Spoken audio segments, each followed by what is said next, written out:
Assalamualaikum warahmatullahi wabarakatuh. Halo Sobat Necis kelas 12 MIPA. Bertemu lagi dengan mata pelajaran kimia. Pada pertemuan kali ini kita akan membahas sifat koligatif larutan elektrolit.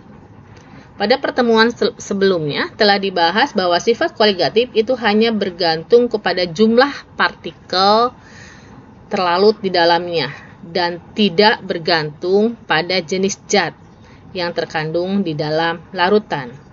Jadi, pada konsentrasi yang sama, ya, larutan elektrolit, misalnya pada konsentrasi yang sama ya, larutan elektrolit, misalnya di sini, ini adalah larutan elektrolit, dan mengandung jumlah partikel, jadi larutan elektrolit itu mengandung jumlah partikel yang lebih banyak daripada non-elektrolit. Misalnya ini yang non-elektrolit, contohnya gula ya.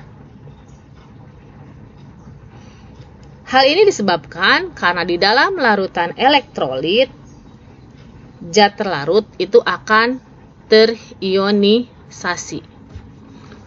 Oleh karena zat non-elektrolit tidak terurai menjadi ion-ion dan zat elektrolit terurai menjadi ion-ion, jumlah zat terlarut di dalam larutan elektrolit lebih banyak daripada larutan non-elektrolit. Akibatnya, sifat kedua larutan itu akan berbeda. Menurut Arrhenius, bahwa larutan asam, basa, ataupun garam itu termasuk ke dalam larutan elektrolit. Di larutan elektrolit, yaitu larutan yang dapat terionisasi atau terurai menjadi ion-ion. Nah, akibat peruraian itu mengakibatkan bertambahnya jumlah partikel. Untuk mengkoreksi hukum agar sesuai dengan larutan elektrolit, maka Van Hoff menerangkan hukum Raoult itu harus dikalikan dengan suatu faktor, yaitu 1 ditambah N-1 dikali alfa, atau diberi lambang I. Nah, I ini disebut juga dengan faktor Van Hoff. Ya. Jadi, I ini merupakan faktor Van Hoff, di mana N ini menyatakan jumlah ion, dan alfa itu adalah derajat ionisasi. Jadi alfa ini adalah derajat ionisasi, N ini adalah jumlah ion. Di mana derajat ionisasi itu menyatakan jumlah mol zat terionisasi dibagi jumlah mol yang dilarutkan.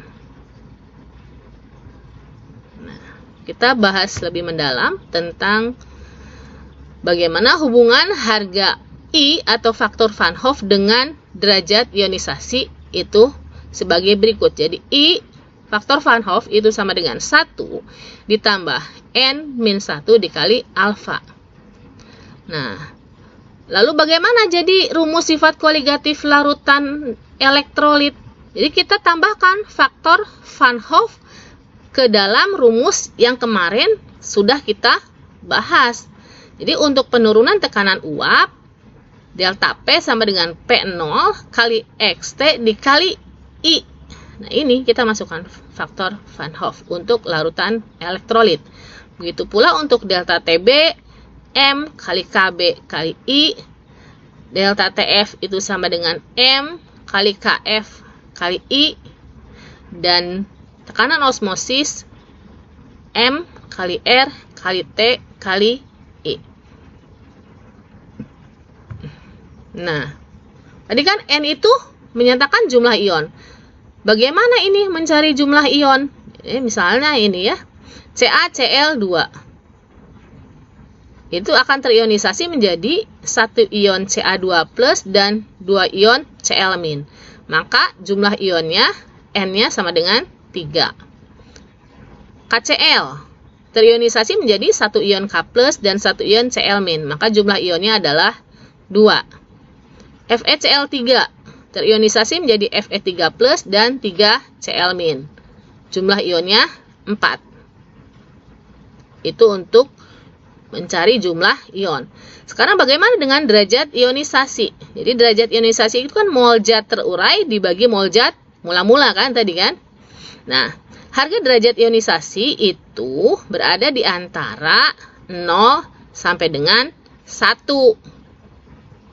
Nah, untuk larutan yang terionisasi sempurna, Itu misalnya asam kuat, basa kuat, atau garam dari asam kuat dan basa kuat, derajat ionisasinya itu sama dengan 1 ya, karena dia terionisasi sempurna.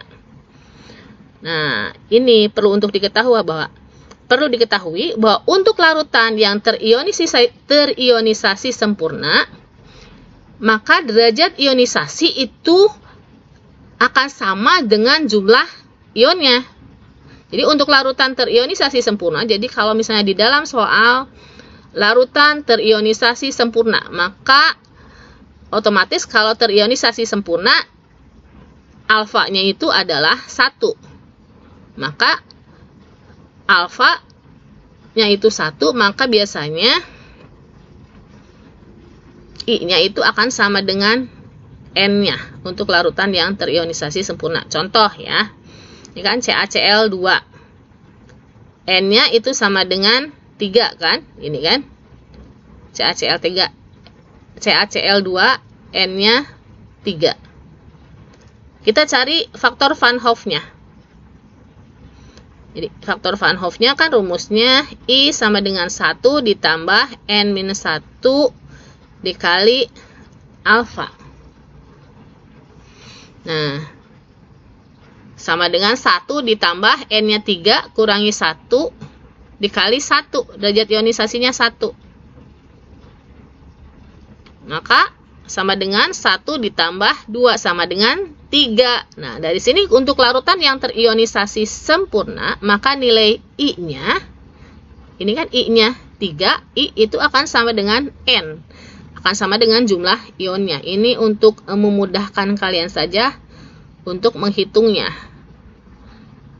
Ya. Nah, untuk larutan yang terionisasi sebagian, maka derajat ionisasinya berada di antara 0 sampai dengan 1. Jadi yang terionisasi sebagian itu biasanya asam lemah, basa lemah. Oke, kita lihat. Nah, ini contoh soal. Hitung titik didih dan titik beku larutan asam sulfat jika diketahui sebanyak 90% asam sulfat terurai dalam larutan. KF-nya 1,86, KB-nya 0,52. Nah, kalau misalnya di dalam soal itu sebetulnya asam sulfat itu sebetulnya asam kuat ya, biasanya terionisasi sempurna, tapi di sini katanya dia terionisasinya 90%. Oke, kita ikutin aja soal ini ya. Sini kan diketahui KF-nya 1,86, derajat ionisasinya, nah ini jadi 90%, berarti kan 0,9. KB-nya 0,52. Kita ionisasikan H2SO4 terionisasi menjadi 2H+, SO4 2-, jumlah ionnya 3. Kita cari faktor Van Hoff-nya 1 ditambah N-1 kali alfa atau derajat ionisasi. 1 ditambah 3-1 kali 0,9 ini karena dia terionisasinya 90%. Jadi kita masukin aja 0,9 sama dengan 2,8. Kita cari penurunan titik bekunya, delta TF sama dengan KF kali M kali I, sehingga diperoleh penurunan titik bekunya 1,042 derajat Celcius.